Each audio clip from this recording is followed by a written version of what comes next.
आइए दोस्तों, आज पढ़ते हैं संविधान के प्रमुख अनुच्छेद। इम्पोर्टेंट है ये, इससे बाहर क्वेश्चन आता ही नहीं संविधान में। भारतीय संविधान का निम्नलिखित में से कौन सा अनुच्छेद यह प्रावधान करता है कि दिल्ली राष्ट्रीय राजधानी क्षेत्र के लिए एक विधानसभा होगी? तो किस अनुच्छेद में है? अनुच्छेद 239 डबल ए में यह प्रावधान है कि दिल्ली राष्ट्रीय राजधानी क्षेत्र के लिए एक विधानसभा होगी। आगे आते हैं, संविधान के निम्नलिखित में से कौन सा अनुच्छेद यह निर्धारित करता है कि राष्ट्रीय ध्वज और राष्ट्रगान का सम्मान किया जाना चाहिए? तो किस अनुच्छेद में है? अनुच्छेद 51 ए के ए में राष्ट्रीय ध्वज और राष्ट्रीय गान का सम्मान किया जाना चाहिए, यह निर्धारित करता है। आगे आते हैं, संविधान के निम्नलिखित में से कौन सा अनुच्छेद मौलिक कर्तव्य और भारत की संप्रभुता, एकता, अखंडता को बनाए रखना, उसकी जिम्मेदारी रखना, उसकी रक्षा करना पर जोर देता है? तो किस अनुच्छेद में है? 51 ए के सी भाग में है। आगे आते हैं, भारत के संविधान का निम्नलिखित में से कौन सा अनुच्छेद निवारक निरोध कानून के तहत गिरफ्तार या निरुद्ध किए गए व्यक्तियों को संरक्षण प्रदान करता है? तो अनुच्छेद 22 में यह व्यक्त किया गया है कि निवारक निरोध कानून के तहत गिरफ्तार या निरुद्ध किए गए व्यक्तियों को संरक्षण प्रदान करता है यह अनुच्छेद 22। इसके बारे में और देख लेते हैं। अनुच्छेद 19 में बोलने और अभिव्यक्ति की स्वतंत्रता दी हुई है। अनुच्छेद 22 में कुछ दशाओं में गिरफ्तारी और निरोध से संरक्षण है। कुछ दशाओं में गिरफ्तारी और निरोध से संरक्षण दिया हुआ है अनुच्छेद 22 में। अनुच्छेद 25 में अंतःकरण की और धर्म के आबाद रूप से मानने, आचरण और प्रचार करने की स्वतंत्रता है। अनुच्छेद 26 में धार्मिक कार्यों के प्रबंध की स्वतंत्रता है। आगे आते हैं, अनुच्छेद 51 ए के खंड के संशोधन के अनुसार जो माता पिता या संरक्षक है वर्ष तक की आयु वाले अपने यथास्थिति बालक या प्रतिपाल्य के लिए शिक्षा के अवसर प्रदान करे। तो कितने वर्ष की? 6 से 14 वर्ष तक की आयु वाले।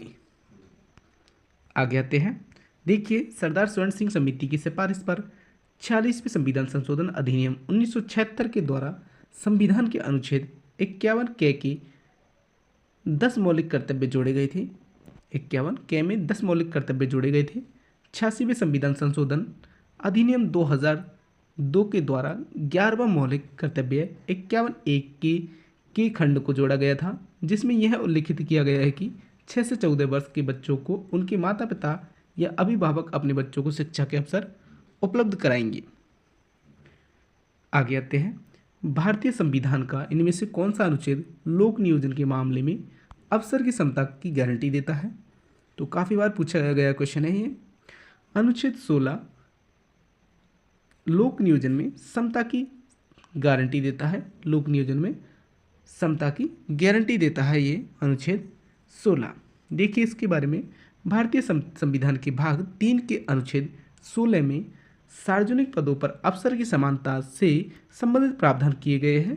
अनुच्छेद 16(1) के अनुसार राज्य के अधीन किसी भी पद पर नियोजन या नियुक्ति से संबंधित विषयों में सभी नागरिकों के लिए अवसर की समानता है।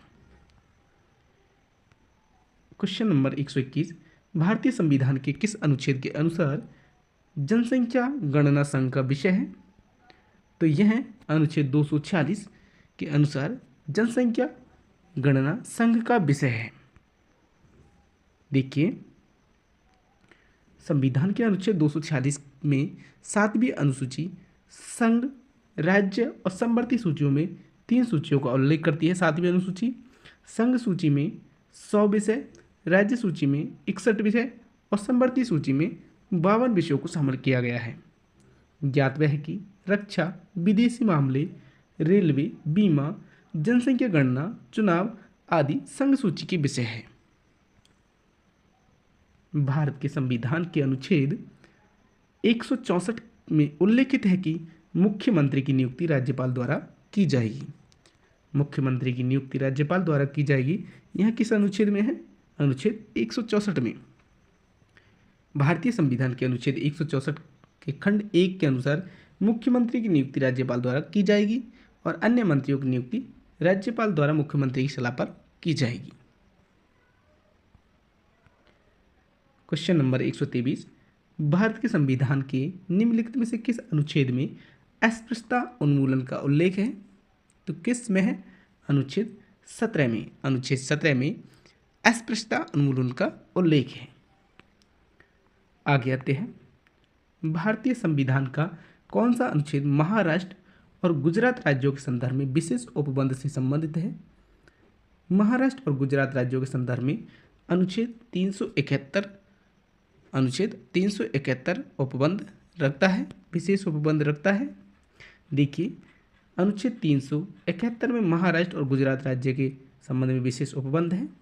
अनुच्छेद 371 के में नागालैंड राज्य के संबंध में विशेष उपबंध है। अनुच्छेद 371 ख में असम राज्य के संबंध में विशेष उपबंध है। अनुच्छेद 371 ग में मणिपुर राज्य के संबंध में विशेष उपबंध है। देख लीजिए, अनुच्छेद 371 में नागालैंड के लिए, अनुच्छेद 71 ख में असम राज्य के लिए और अनुच्छेद 371 ग में मणिपुर राज्य के संबंध में विशेष उपबंध है। और अनुच्छेद 371 में महाराष्ट्र और गुजरात राज्यों के लिए विशेष उपबंध है। आगे आते हैं, पूछ लिया है दोबारा से, 371 के किससे संबंधित है? नागालैंड से है। किससे है? नागालैंड से। अभी पूछा है, अनुच्छेद 71 के नागालैंड राज्य से संबंध में रखता है ये विशेष उपबंध नागालैंड के। आगे आते हैं, भारतीय संविधान का अनुच्छेद 323 से संबंधित है। तो 323 किससे संबंधित है? लोक सेवा आयोगों की रिपोर्ट से संबंधित है। अनुच्छेद 323 लोक सेवा आयोगों की रिपोर्ट से संबंधित है। भारतीय संविधान में मूलतः कितने अनुच्छेद हैं? 395। कितनी अनुसूची है? 8 अनुसूची थी, वर्तमान में 12 अनुसूचियां हैं और 22 भाग हैं। अनुच्छेद 172 2 खंड 2 के अनुसार किसी राज्य की भंग नहीं होगी। तो देखिए, अनुच्छेद 72 के भाग 2 खंड 2 के अनुसार किसी राज्य की विधान परिषद भंग नहीं होगी। हम जानते हैं विधान परिषद, राज्य की विधान परिषद होती है, राज्यसभा थोड़ी होती है, लोकसभा भी नहीं होती, राज्यसभा भी नहीं होती। विधान परिषद भंग हो सकती है, लेकिन विधान सभा भंग हो सकती है, लेकिन विधान परिषद नहीं होगी। तो ऑप्शन कौन सा राइट होगा? सी। आगे आते हैं, भारतीय संविधान के किस अनुच्छेद में कहा गया है कि भारत अर्थात इंडिया राज्यों का संघ है? तो अनुच्छेद 1 में है। अनुच्छेद 1 में इंडिया भारत को राज्यों का संघ कहा गया है। आगे आते हैं, भारतीय संविधान के अनुच्छेद 1 जिसमें कहा गया है कि इंडिया अर्थात भारत राज्यों का एक संघ है, निम्नलिखित में से किस विशेषता का उल्लेख है? तो इसमें सहकारी संघवाद का उल्लेख है। आए हुए क्वेश्चन है सभी। भारतीय संविधान का अनुच्छेद 2 से संबंधित है। भारतीय संविधान का अनुच्छेद 2 से संबंधित है, तो इसमें दिया गया है नए राज्यों का प्रवेश तथा उनकी स्थापना। अनुच्छेद 2 में नए राज्यों का प्रवेश तथा उनकी स्थापना से संबंधित है। देखिए इसके बारे में, अनुच्छेद 1 में संघ का नाम और राज्य क्षेत्र दिया हुआ है। अनुच्छेद 2 में नए राज्यों का प्रवेश तथा उनकी स्थापना संसद द्वारा साधारण बहुमत से की जाएगी। और अनुच्छेद 3 में वर्तमान राज्यों के नामों, सीमाओं तथा राज्यों के क्षेत्रों में परिवर्तन से संबंधित है। भारतीय संविधान के किस अनुच्छेद में यह उल्लेख है कि राष्ट्रपति या राज्यपाल या राज्य के राज्य प्रमुख अपने पद की शक्तियों के प्रयोग और कर्तव्यों के पालन के लिए किसी भी न्यायालय के प्रति उत्तरदायी नहीं होंगे? तो किस अनुच्छेद में है यह? अनुच्छेद 361 में। अनुच्छेद 361 में यह उल्लेखित है कि राष्ट्रपति या राज्यपाल या राज्य के राज्य प्रमुख अपने पद की शक्तियों के प्रयोग और कर्तव्यों के पालन के लिए किसी भी न्यायालय के प्रति उत्तरदायी नहीं होंगे। आगे आते हैं, क्वेश्चन नंबर 133, संविधान का निम्न में से कौन सा अनुच्छेद भारत सरकार के अंतर्गत लाभ का पद रखने के लिए संसद के किसी भी सदन के सदस्य की अयोग्यता के संबंध में विवरण प्रदान करता है। तो कौन सा अनुच्छेद में? अनुच्छेद 102 में। अनुच्छेद 102 में देखिए, सभी अनुच्छेदों को देख लीजिए। अनुच्छेद 98, अनुच्छेद 98 संसद का सचिवालय दिया हुआ है। अनुच्छेद 100 में सदनों में मतदान, रिक्तियों के होते हुए भी सदनों की कार्य शक्ति और गणपूर्ति। अनुच्छेद 102 में सदस्यता के लिए निर्भरता, भारत सरकार के अंतर्गत लाभ का पद रखने के लिए संसद के किसी भी सदन की सदस्यता की अयोग्यता के संबंध में विवरण प्रदान करता है। अनुच्छेद 104, अनुच्छेद 99 के अधीन शपथ लेने या प्रतिज्ञा करने से पहले या अर्हत न होते हुए या निर्हत किए जाने पर बैठने और मत देने के लिए शक्ति दी हुई है अनुच्छेद 104 में। नेक्स्ट क्वेश्चन, भारतीय संविधान के निम्नलिखित में से किस अनुच्छेद में यह वर्णित है कि संसद के पास संघ सूची में शामिल किसी भी मामले के संबंध में कानून बनाने की विशेष शक्तियां हैं? तो किस में है? अनुच्छेद 246 में। अनुच्छेद 246 में यह वर्णित है कि संसद के पास संघ सूची में शामिल किसी भी मामले के संबंध में कानून बनाने की विशेष शक्तियां हैं। आगे आते हैं, भारतीय संविधान के किस वर्ष भारत के संविधान के अनुच्छेद 370 को अंगीकार किया, जिसमें जम्मू कश्मीर के लिए विशेष दर्जा और आंतरिक स्वायत्तता सुनिश्चित हुई? तो ये 1949 में यह तय किया गया कि अनुच्छेद 370 को स्वीकार्य था 1949 में, जिसमें जम्मू कश्मीर को विशेष दर्जा दिया गया था। लेकिन अभी इसको हटा दिया। कब हटाया था? 5 अगस्त 2019 को राज्यसभा में एक ऐतिहासिक जम्मू कश्मीर पुनर्गठन अधिनियम 2019 पेश किया, जिसमें जम्मू कश्मीर राज्य से संविधान का अनुच्छेद 370 हटाने और राज्य का विभाजन जम्मू कश्मीर और लद्दाख के 2 केंद्र शासित प्रदेशों के रूप में कार्य करने का कानून बनाया। कब बनाया था? 5 अगस्त 2019 को जम्मू कश्मीर और लद्दाख 2 अलग केंद्र शासित प्रदेश बना दिए और वहाँ पे अनुच्छेद 370 अनुच्छेद को हटा दिया गया। आगे आते हैं, भारतीय संविधान के कौन से अनुच्छेद संघ की कार्यपालिका से संबंधित है? संघ की कार्यपालिका से संबंधित है अनुच्छेद 52 से 78। देखिए इसके बारे में आगे आते हैं। भारत के संविधान का अनुच्छेद 301 किससे संबंधित है? तो ये संपत्ति के अधिकार से संबंधित है। पहले ये अनुच्छेद 31 था, लेकिन इसको अनुच्छेद 300A में रख दिया गया है और ये संपत्ति के अधिकार से संबंधित है। आगे आते हैं, देखिए अनुच्छेद 360 वित्तीय आपात एवं अनुच्छेद 312 अखिल भारतीय सेवा से संबंधित है। अनुच्छेद 21A में प्रारंभिक शिक्षा का मौलिक अधिकार है। आगे आते हैं, निम्नलिखित में से कौन सा अनुच्छेद सांसदों के विशेषाधिकार से संबंधित है? तो कौन सा अनुच्छेद सांसदों के विशेष अधिकार से संबंधित है? तो ये है अनुच्छेद 105। अनुच्छेद 105 में सांसदों के विशेष अधिकार से संबंधित है। क्वेश्चन नंबर 139, भारत के संविधान के अनुच्छेद 112 के खंड 1 के अनुसार निम्नलिखित में से किसे यह सुनिश्चित करने का उत्तरदायित्व सौंपा जाता है कि व्यय का वार्षिक विवरण संसद के दोनों सदनों के समक्ष रखा जाना चाहिए? तो किसमें? ये अनुच्छेद 112 फर्स्ट के अनुसार यह राष्ट्रपति को सुनिश्चित करना चाहिए। किसको? राष्ट्रपति को। आगे आइए, निम्नलिखित में से कौन सा युग्म सम्मिलित नहीं है?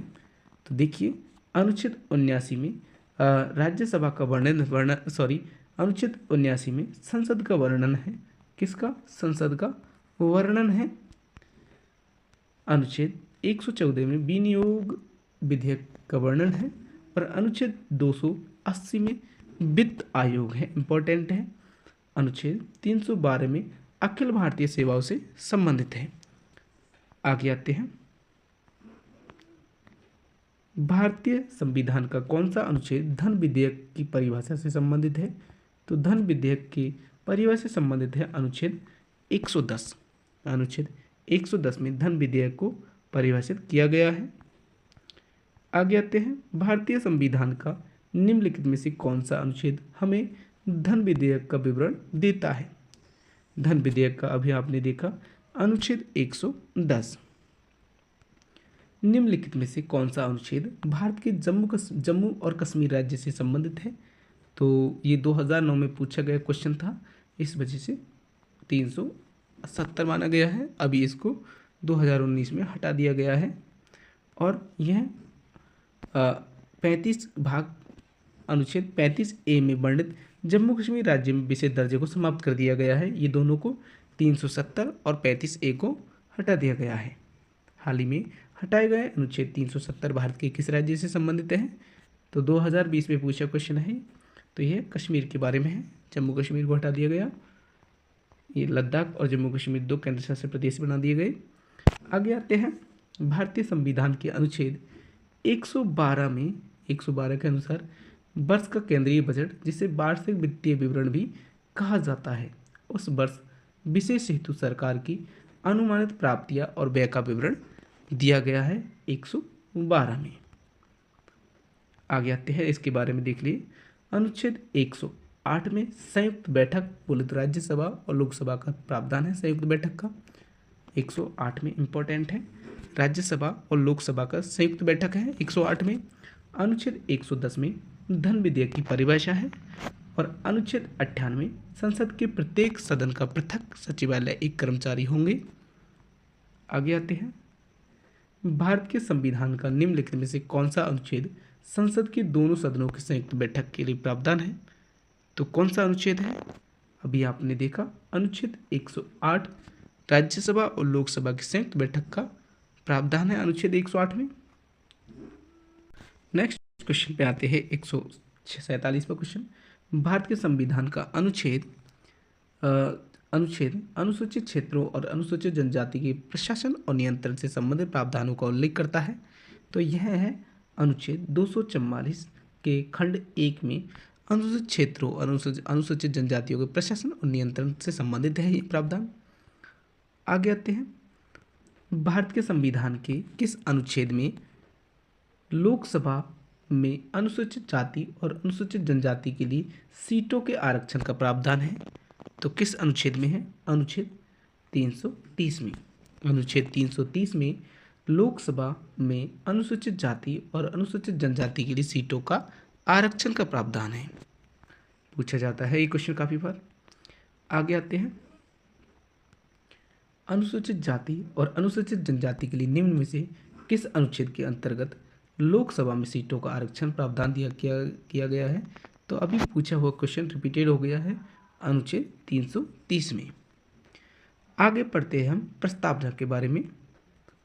भारतीय संविधान में निम्नलिखित में से किस शब्द का उल्लेख नहीं है?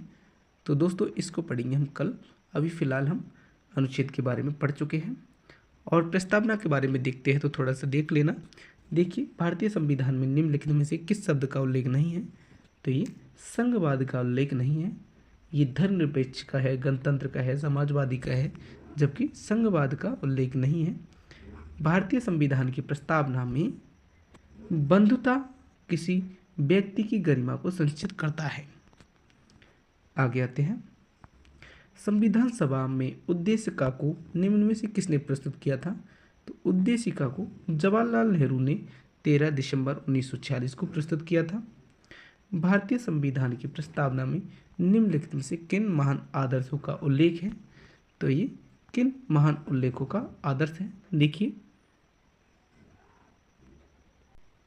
तो ये है अपना विचार, अभिव्यक्ति, विश्वास, आस्था, उपासना की स्वतंत्रता से संबंधित है। आगे आते हैं,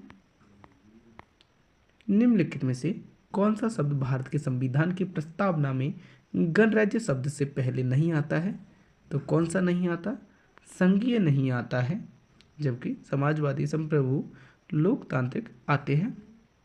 भारतीय संविधान की प्रस्तावना के संबंध में निम्नलिखित में से कौन सा कथन सही है? तो देखिए, यह प्राप्त किए जाने वाले उद्देश्यों को इंगित करता है।